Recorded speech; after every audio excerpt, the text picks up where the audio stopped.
ഈ ഒരു ഫോണിന്റെ ക്യാമറ സെൻസർ സൈസ് എന്ന് പറയുന്നത് 1 ഇഞ്ചാണ്. അപ്പോൾ തന്നെ ഊഹിക്കാവുന്നതേ ഉള്ളൂ എത്രത്തോളം കിഡിലനായിരിക്കും ഈ ഒരു ക്യാമറ പെർഫോമൻസ് എന്നുള്ളത്. തീർച്ചയായിട്ടും ക്യാമറയെക്കുറിച്ച് പറയുന്ന സമയത്ത് സാമ്പിൾസും കാര്യങ്ങളൊക്കെ ഉൾപ്പെടുത്തി ഡീറ്റെയിൽ ആയിട്ട് തന്നെ നമ്മൾ അതിനെക്കുറിച്ച് പറയുന്നതാണ്. പറഞ്ഞു വരുന്നത് ഷവോമി 17 അൾട്രയെ കുറിച്ചാണ്. ഇന്ത്യൻ വേരിയൻ്റ് അല്ല, ഗ്ലോബൽ വേരിയൻ്റ് ആണ്. ഏകദേശം ഒരാഴ്ചക്ക് മുകളിലായിട്ട് ഞാൻ ഈ ഒരു സ്മാർട്ട് ഫോൺ യൂസ് ചെയ്യുന്നുണ്ട്. അത്രയും ദിവസത്തെ ഒരു യൂസർ എക്സ്പീരിയൻസ് ആയിരിക്കും തീർച്ചയായിട്ടും നമ്മൾ ചെയ്യുന്നുണ്ടാവുക. വീഡിയോ മാക്സിമം സ്കിപ്പ് ചെയ്യാതെ കണ്ടു കഴിഞ്ഞാൽ ഈ ഒരു സ്മാർട്ട് ഫോണിനെ കുറിച്ച് ഒരു ഐഡിയ ലഭിക്കും. ഈ ഒരു സ്മാർട്ട് ഫോൺ നിങ്ങൾക്ക് സ്യൂട്ടബിൾ ആണോ എന്നുള്ള കാര്യം തീർച്ചയായിട്ടും മനസ്സിലാക്കാൻ സാധിക്കുന്നതാണ്. സോ സമയം കളയേണ്ട, നമുക്ക് ഈ ഒരു സ്മാർട്ട് ഫോണിന്റെ വിശേഷങ്ങളിലേക്ക് കടക്കാം. Welcome to mister unbox and travel.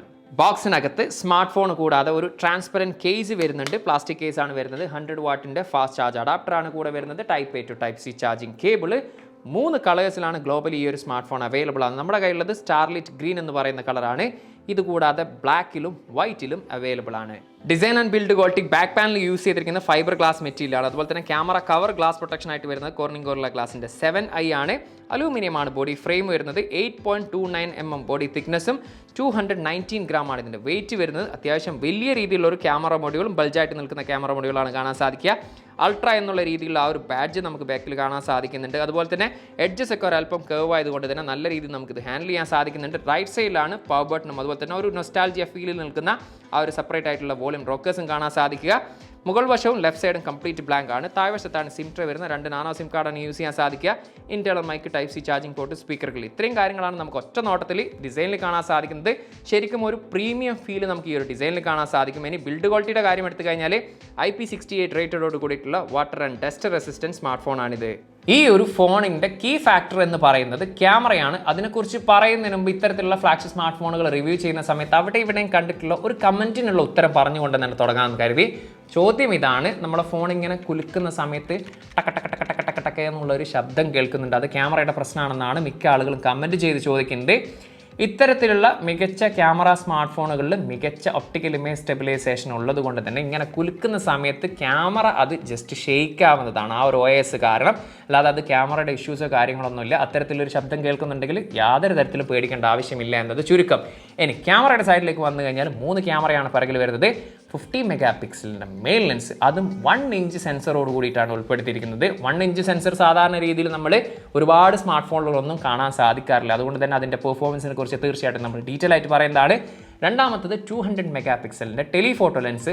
അതിലും ഒരു പ്രത്യേകതയുണ്ട്. 70 mm to 100 mm മെക്കാനിക്കൽ സൂമോട് കൂടിയിട്ടുള്ള, അതായത് 3.2x മുതൽ 4.3x വരെ മെക്കാനിക്കൽ സൂം സപ്പോർട്ട് ഉള്ളതാണ്. അതായത് നമ്മൾ DSLR ക്യാമറയിലൊക്കെ ഘടിപ്പിക്കുന്ന ആ ഒരു ലെൻസിൽ നമ്മൾ സൂം ഇൻ സൂം ഔട്ട് ചെയ്യുമ്പോൾ മെക്കാനിക്കലി അത് ഇൻ ഔട്ടായി കാണുന്ന പോലത്തെ ആ ഒരു ടെക്നോളജി യൂസ് ചെയ്തിട്ടുണ്ട്. 50 മെഗാ പിക്സലിൻ്റെ അൾട്രാ വൈഡ് ലെൻസ്. ഇനി റിയർ ക്യാമറയിൽ എടുത്തിരിക്കുന്ന ഫോട്ടോസിനെ കുറിച്ച് ഒറ്റ വാക്കിൽ പറയാനാണെങ്കിൽ ഗംഭീരം എന്നുള്ള രീതിയിലാണ് ഫീൽ ചെയ്തിട്ടുള്ളത്. ഇനി കളേഴ്സിനെ കുറിച്ച് എനിക്ക് ഇത് നാച്ചുറൽ ആണോ അല്ലെങ്കിൽ കോൺട്രാസ്റ്റി ആണോ സാച്ചുറേറ്റഡ് ആണോ എന്നൊക്കെ ചോദിച്ചു കഴിഞ്ഞാൽ അങ്ങനെ ഒരൊറ്റ വാക്കിൽ ഇന്ന കളേഴ്സ് എന്നുള്ള രീതിയിലൊന്നല്ല എനിക്ക് ഫീൽ ചെയ്തിട്ടുള്ളത്. മറിച്ച് ചില ഫോട്ടോസിൻ്റെ ഒക്കെ കളേഴ്സ് എന്ന് പറയുന്നത് ശരിക്കും ഒരു സിനിമാറ്റിക് ടോൺ എന്നുള്ള രീതിയിൽ, അതായത് ബ്യൂട്ടിഫുൾ ആയിട്ടുള്ള ഒരു കളർ ഔട്ട്പുട്ട് എന്നുള്ള രീതിയിലാണ് എനിക്ക് കാണാൻ സാധിച്ചിട്ടുള്ളത്. ഫോട്ടോ സാമ്പിൾസിൽ നിങ്ങൾക്ക് കാണാൻ സാധിക്കുന്നതാണ്. അതുപോലെ തന്നെ മെയിൻ ലെൻസിൽ എടുത്തിരിക്കുന്ന ഫോട്ടോസൊക്കെ മിക്ക ഫോട്ടോസും നല്ല ഡീറ്റെയിൽസ് നൽകുന്നുണ്ട്. ഭയങ്കര ഒരു ഡീറ്റെയിൽസ് നമുക്ക് മിക്ക ഫോട്ടോസിൽ നമുക്ക് കാണാൻ സാധിച്ചിട്ടുണ്ട്. അത് ഡേ ലൈറ്റ് ആണെങ്കിലും HDR ആണെങ്കിലും. HDRനെ കുറിച്ചും പറയാനുണ്ട്. ലോഫിക് HDR ടെക്നോളജിയാണ് യൂസ് ചെയ്തിരിക്കുന്നത്. അതുകൊണ്ട് തന്നെ സാധാരണ രീതിയിലുള്ള HDR പെർഫോമൻസിനേക്കാളും നല്ല ബ്രൈറ്റ് ആയിട്ടുള്ള സിറ്റുവേഷൻ ആണെങ്കിലും അത് സൺലൈറ്റ് ആണെങ്കിലും ഈ പറഞ്ഞിട്ടുള്ള ഫ്ലെയിംസും കാര്യങ്ങളൊക്കെ ആണെങ്കിൽ തന്നെ കുറച്ചും കൂടി ബെറ്റർ ആയിട്ടുള്ള HDR പെർഫോമൻസ് നമുക്ക് ഇതിൽ കാണാൻ സാധിച്ചിട്ടുണ്ട്.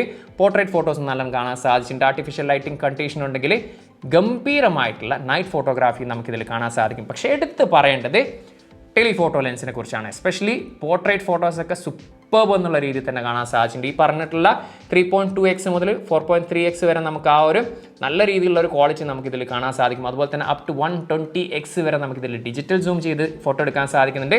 അതും അത്യാവശ്യം റീഡബിൾ എന്നുള്ള രീതിയിൽ തന്നെയാണ് നമുക്കിതിൽ കാണാൻ സാധിച്ചിട്ടുള്ളത്. അതുപോലെ തന്നെ മാക്രോ ഫോട്ടോഗ്രാഫി നമുക്കിത് ഉപയോഗിച്ചെടുക്കാൻ സാധിക്കുന്നുണ്ട്. അതും നല്ല രീതിയിലുള്ള ഒരു ഫോട്ടോഗ്രാഫി എന്നുള്ള രീതിയിലാണ് ഫീൽ ചെയ്തത്. നല്ല ഡീറ്റെയിൽസും കാര്യങ്ങളും മിക്ക ഫോട്ടോസിലും കാണാൻ സാധിച്ചിട്ടുണ്ട്. ഭയങ്കര ഒരു സാറ്റിസ്ഫാക്ഷൻ ലഭിക്കുന്ന ആ ഒരു ക്വാളിറ്റി ഫോട്ടോസാണ് നമുക്കിതിൽ ടെലിഫോട്ടോ ലെൻസിൽ എടുത്തിരിക്കുന്നത് കാണാൻ സാധിക്കുക. ഇനി 50 മെഗാ പിക്സലിൻ്റെ അൾട്രാ വൈഡ് ലെൻസും അതും അത്യാവശ്യം നല്ല ഡീറ്റെയിൽസും കാര്യങ്ങളൊക്കെ നൽകുന്ന ഒരു ഫോട്ടോസ് എന്നുള്ള രീതിയിലാണ് ഫീൽ ചെയ്തത്. ഇനി 50 മെഗാ പിക്സലിൻ്റെ സെൽഫി ക്യാമറയാണ് വരുന്നത്. അതും നല്ല ഡീറ്റെയിൽസും കാര്യങ്ങളൊക്കെ അടങ്ങിയുള്ള ഒരു ഫോട്ടോസ് എന്നുള്ള രീതിയിലാണ് ഫീൽ ചെയ്തത്. അത് മിക്കതും ഒരു നാച്ചുറൽ കളർ എന്നുള്ള രീതിയിലാണ് എനിക്ക് ഔട്ട്പുട്ട് ലഭിച്ചതായിട്ട് ഫീൽ ചെയ്തിട്ടുള്ളത്. നല്ല ഡീറ്റെയിൽസും കാര്യങ്ങളൊക്കെ കാണാൻ സാധിച്ചിട്ടുണ്ട്.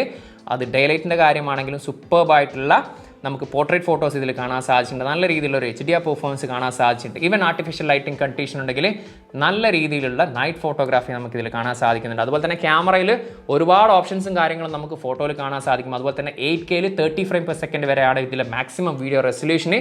അത് നല്ല രീതിയിൽ തന്നെ നമുക്ക് കാണാൻ സാധിക്കുന്നുണ്ട്. അതുപോലെ റോ ഫോർമാറ്റ് അല്ലെങ്കിൽ ലോഗ് ഫോർമാറ്റിൽ നമുക്ക് ഇതിൽ വീഡിയോഗ്രാഫിയും കാര്യങ്ങളൊക്കെ ഷൂട്ട് ചെയ്യാൻ സാധിക്കുന്നതാണ്. വീഡിയോ സാമ്പിൾസും കാര്യങ്ങളൊക്കെ ഞാൻ ഇതിൻ്റെ കൂടെ കൊടുക്കുന്നുണ്ട്. അത് കണ്ടു കഴിഞ്ഞാൽ ഏകദേശം വീഡിയോ ക്വാളിറ്റിയെക്കുറിച്ച് നിങ്ങൾക്ക് ഇതിൽ മനസ്സിലാക്കാൻ സാധിക്കുന്നതാണ്. So camera performance no doubt one of the best quality camera performance തന്നെ നമുക്ക് ഈ ഒരു സ്മാർട്ട് ഫോണിൽ കാണാൻ സാധിക്കും. Especially detail wise the best എന്നുള്ള രീതിയിൽ തന്നെയാണ് എനിക്കിതിൽ ഫീൽ ചെയ്തിട്ടുള്ളത്. റിയർ ക്യാമറ വീഡിയോ ഫുട്ടേജ് ആണ് 4K 60 ഫ്രെയിം പെർ സെക്കൻഡിലാണ് നമ്മളിപ്പോൾ ഷൂട്ട് ചെയ്യുന്നത്. 4K തന്നെ 120 FPS ഷൂട്ട് ചെയ്യാൻ സാധിക്കുന്നതാണ്. ഡോൾബി വിഷൻ മോഡ് എനേബിൾ ചെയ്തിട്ടാണ് ഇപ്പോൾ ഷൂട്ട് ചെയ്യുന്നത്. നല്ല രീതിയിലുള്ളൊരു സ്റ്റെബിലിറ്റി കാണാൻ സാധിക്കും. നല്ല ഡീറ്റെയിൽസും വീഡിയോയിൽ കാണാൻ സാധിക്കുന്നുണ്ട്. സൂപ്പർബായിട്ടുള്ള HDR പെർഫോമൻസും കാണാൻ സാധിക്കുന്നുണ്ട്. So one of the best 4K video എന്നുള്ള രീതിയിലാണ് എനിക്ക് ഫീൽ ചെയ്തിട്ടുള്ളത്. നിങ്ങൾക്ക് എന്താണോ ഫീൽ ചെയ്യുന്നത് ആ ഒരു കാര്യം ഒന്ന് കമൻറ്റ് ചെയ്തോളി. സെൽഫി വീഡിയോ ഫുട്ടേജ് ആണ് 4K 60 ഫ്രെയിം പെർ സെക്കൻഡ് ആണ് മാക്സിമം വീഡിയോ റെസൊല്യൂഷൻ വരുന്നത്. നല്ല ഡീറ്റെയിൽസ് നമുക്ക് ഫേസിലും കാര്യങ്ങളൊക്കെ കാണാൻ സാധിക്കും. നല്ല വൈബ്രൻ്റ് ആയിട്ടുള്ള കളേഴ്സ് ആണ്. സൂപ്പർബായിട്ടുള്ള HDR പെർഫോമൻസ് ആണ്. ഡോൾബി വിഷൻ മോഡ് എനേബിൾ ചെയ്തിട്ടാണ് ഞാൻ ഷൂട്ട് ചെയ്തത്. നല്ല രീതിയിലുള്ളൊരു സ്റ്റെബിലിറ്റി കാണാൻ സാധിക്കുന്നുണ്ട്. So one of the best 4K video എന്നുള്ള രീതിയിൽ തന്നെയാണിത് ഫീൽ ചെയ്തിട്ടുള്ളത്.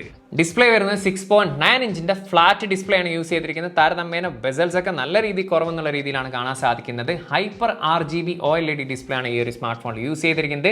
ഷവോമി ഷീൽഡ് ഗ്ലാസ് 3 ആണ് പ്രൊട്ടക്ഷൻ ആയിട്ട് യൂസ് ചെയ്തിരിക്കുന്നത്. ഈ ഒരു hyper RGB OLED display company വിശേഷിപ്പിക്കുന്ന മറ്റുള്ള MOLED അല്ലെങ്കിൽ OLED ഡിസ്പ്ലേക്കാൾ ബാറ്ററി കൺസപ്ഷൻ കുറവെന്നുള്ള രീതിയിലാണ് അവതരിപ്പിച്ചിരിക്കുന്നത്. 1 Hz മുതൽ 120 Hz എന്നുള്ള രീതിയിൽ LTPA പാനലാണ് ഇതിൽ യൂസ് ചെയ്തിരിക്കുന്നത്. അതുപോലെ തന്നെ 3500 nits ആണ് ഇതിൻ്റെ പീക്ക് ബ്രൈറ്റ്നസ് ലെവൽ വരുന്നത്. അതുകൊണ്ട് തന്നെ വെളിയിലൊക്കെ പോയാലും ഏതൊരു സിറ്റുവേഷനിലും കാര്യങ്ങളൊക്കെ നല്ല രീതിയിൽ തന്നെ റീഡ് ചെയ്യാൻ സാധിക്കും.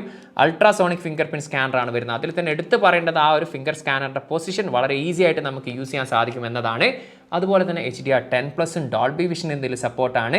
12-bit ഡിസ്പ്ലേ ആണ് ഈ ഒരു സ്മാർട്ട് ഫോണിൽ യൂസ് ചെയ്തിരിക്കുന്നത്. അതുപോലെ തന്നെ DC ഡിമ്മിംഗ് ടെക്നോളജിയും, അതായത് ലോ ലൈറ്റ് സിറ്റുവേഷനിലും താരതമ്യേന ഫ്ലിക്കറിങ്ങും കാര്യങ്ങളൊക്കെ കുറവെന്നുള്ള രീതിയിലുള്ള ടെക്നോളജിയും ഈ ഒരു സ്മാർട്ട് ഫോണിൽ നമുക്ക് കാണാൻ സാധിക്കും. So display wise super display എന്നുള്ള രീതിയിൽ തന്നെയാണ് എനിക്ക് ഫീൽ ചെയ്തിട്ടുള്ളത്. അതുപോലെ എടുത്ത് പറയേണ്ടതാണ് ബാറ്ററി കപ്പാസിറ്റിയെക്കുറിച്ച്. 6000 mAh ബാറ്ററിയും 100 വാട്ടിൻ്റെ ചാർജർ നമുക്ക് ഇതിൻ്റെ കൂടെ ലഭിക്കുന്നുണ്ട്. പക്ഷേ 90 വാട്ടാണ് ഇതിൻ്റെ മാക്സിമം ചാർജിങ് സപ്പോർട്ട് എന്ന് പറയുന്നത്. 50 വാട്ടിൻ്റെ വയർലെസ് ചാർജിങ് ഇതിൽ സപ്പോർട്ടാണ്. സോ എൻ്റെ ഒരു എക്സ്പീരിയൻസ് പറയാനാണെങ്കിൽ നമ്മളൊരു ഹെവി യൂസർ ആണെങ്കിലും ഒരു ദിവസത്തോളം നമുക്ക് ഈ ഒരു സ്മാർട്ട് ഫോൺ യൂസ് ചെയ്യാൻ സാധിക്കുന്നുണ്ട്.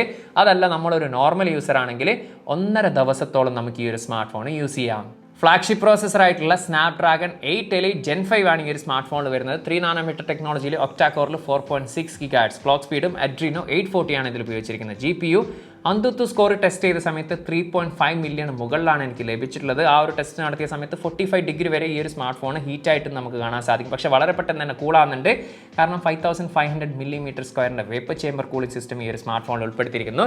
ഇനി പെർഫോമൻസ് സൈഡിനെ കുറിച്ച് പറയാനാണെങ്കിൽ നമ്മളൊരു ഹെവി യൂസർ ആണെങ്കിലും എന്ത് തരത്തിലുള്ള യൂസേജ് ചെയ്താലും നല്ല ഫാസ്റ്റ് ആൻഡ് സ്മൂത്ത് ആയിട്ടുള്ള ഒരു പെർഫോമൻസ് എന്നുള്ള രീതിയിലാണ് എനിക്കിതിൽ കാണാൻ സാധിച്ചിട്ടുള്ളത്. ഇനി ഗെയിമിൻ്റെ കാര്യമാണെങ്കിലും ഞാനിതിൽ കോൾ ഓഫ് ഡ്യൂട്ടിയും PUBG ആണ് കളിച്ചിട്ടുള്ളത്. രണ്ടിലും 120 FPS വരെ സപ്പോർട്ട് ഉണ്ട്. സോ ഒരു പ്രോ ലെവൽ ഗെയിമിംഗ് എക്സ്പീരിയൻസ് തീർച്ചയായിട്ടും നമുക്കിതിൽ ആസ്വദിക്കാൻ സാധിക്കുന്നുണ്ട്. ഏകദേശം 1 മണിക്കൂറോളം ഞാനിതിൽ ഗെയിം കളിച്ചിട്ടും എനിക്കങ്ങനെ പറയത്തക്ക രീതിയിൽ ഇഷ്യൂസോ കാര്യങ്ങളോ ഈവൻ വാമാവുന്ന രീതിയിലും എനിക്കങ്ങനെ വലിയ രീതിയിൽ ഫീൽ ചെയ്തിട്ടില്ല. നല്ല സ്മൂത്ത് ആയിട്ടുള്ള ഒരു ഗെയിമിംഗ് എക്സ്പീരിയൻസ് തന്നെ എനിക്കിതിൽ ആസ്വദിക്കാൻ സാധിച്ചിട്ടുണ്ട്. ഇനി ഇന്ത്യയിൽ എനിക്ക് തോന്നുന്നു 16 GB റാമിൽ 512 GB ആണ് വരുന്നത്. ഇതുകൂടാതെ തന്നെ 16 GB റാമിൽ 1 TB ഈ ഒരു സ്മാർട്ട് ഫോൺ ഖത്തറിൽ അവൈലബിൾ ആകുന്നുണ്ട്. LPDDR 5X UFS storage type വരുന്ന 4.1 ആണ്. മെമ്മറി കാർഡ് ഇടാനുള്ള ഒരു ഓപ്ഷൻ ഇല്ല. USB ടൈപ്പ് വരുന്ന 3.2 ആണ് വരുന്നത്. എനിവേ കണക്ടിവിറ്റിയുടെ സൈഡിലേക്ക് വന്നു കഴിഞ്ഞാൽ 20ഓളം 5G ബാൻഡ് ഇതിൽ സപ്പോർട്ട് ഉണ്ട്. ഡ്യുവൽ ബാൻഡ് 4G LTE ഇതിൽ സപ്പോർട്ട് ഉണ്ട്. Wi-Fi 7 ആണ് വരുന്നത്. ബ്ലൂടൂത്തിൻ്റെ 6 ആണ് വരുന്നത്. IR ബ്ലാസ്റ്റർ ഇതിൽ സപ്പോർട്ട് ഉണ്ട്. NFC ഇതിൽ സപ്പോർട്ട് ഉണ്ട്. eSIM ഇതിൽ സപ്പോർട്ട് ഉണ്ട്. അതായത് ഒരു സമയം നമുക്ക് 2 നാനോ സിം കാർഡ് അല്ലെങ്കിൽ ഒരു nano SIM card plus eSIM card എന്നുള്ള രീതിയിൽ നമുക്കിത് യൂസ് ചെയ്യാൻ സാധിക്കുന്നതാണ്. ആൻഡ്രോയിഡ് 16 ബേസ്ഡ് HyperOS 3ലാണ് ഈ ഒരു സ്മാർട്ട് ഫോൺ വരുന്നത്. 5 വർഷത്തെ സോഫ്റ്റ്വെയർ അപ്ഡേറ്റും 6 വർഷത്തെ സെക്യൂരിറ്റി പാച്ച് അപ്ഡേറ്റ് കമ്പനി ഇതിൽ പ്രോമിസ് ചെയ്തിരിക്കുന്നു. ഫ്ലാഗ്ഷിപ്പ് പ്രോസസ്സർ ആയതുകൊണ്ട് തന്നെ ഒരുപാട് ബ്ലോട്ടേഴ്സ് ഇല്ല. അവിടെ ഇവിടെ നമുക്ക് കാണാൻ സാധിക്കും. അത് ഇൻസ്റ്റാൾ ചെയ്ത് കഴിഞ്ഞാൽ നമുക്കൊരു നീറ്റ് ആൻഡ് ക്ലീൻ ഇൻ്റർഫേസ് എന്നുള്ള രീതിയിലാണ് ഫീൽ ചെയ്യുക. അതുപോലെ തന്നെ എടുത്ത് പറയേണ്ട ഒരു കാര്യം, നല്ലൊരു ഫാസ്റ്റ് ആൻഡ് സ്മൂത്ത് എക്സ്പീരിയൻസ് ആണ് എനിക്ക് സോഫ്റ്റ്വെയറിൽ കാണാൻ സാധിച്ചിട്ടുള്ളത്.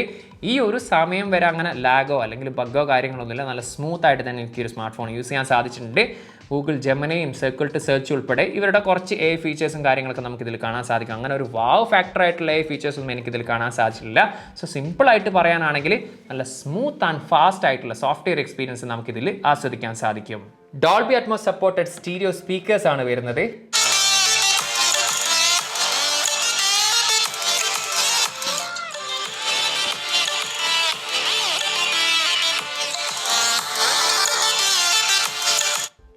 സ്റ്റീരിയോ സ്പീക്കേഴ്സ് ആയതുകൊണ്ട് തന്നെ അത്യാവശ്യം ലൗഡിയാണ്. എടുത്ത് പറയേണ്ട നല്ല neat and clean sound output ആയിട്ടാണ് ഫീൽ ചെയ്തത്. ഈ ഒരു Xiaomi 17 Ultra'യുടെ പ്രൈസ് ഇന്ത്യയിൽ ഒഫീഷ്യലി വരുന്നത് 16GB പ്ലസ് 512GBക്ക് 1,39,999 റുപ്പീസ് ആണെങ്കിൽ ഈ ഒരു സ്മാർട്ട് ഫോണിന്റെ പ്രൈസ് ഇവിടെ ഖത്തറിൽ വരുന്നത് 16GB പ്ലസ് 512GBക്ക് 4,999 ഖത്തറിയാൽ, ഏകദേശം ഇന്ത്യയുടെ 1,25,000 രൂപയും 16GB പ്ലസ് 1TBയുടെ പ്രൈസ് ഇന്ത്യയിലുള്ള 512GBയേക്കാൾ കുറവിലാണ് വരുന്നത്. അതായത് 5,399 ഖത്തറിയാൽ, ഏകദേശം ഇന്ത്യയുടെ 1,35,000 രൂപയാണ് ഒഫീഷ്യലി ഈ ഒരു സ്മാർട്ട് ഫോണിന്റെ പ്രൈസ് ഇവിടെ വരുന്നത്.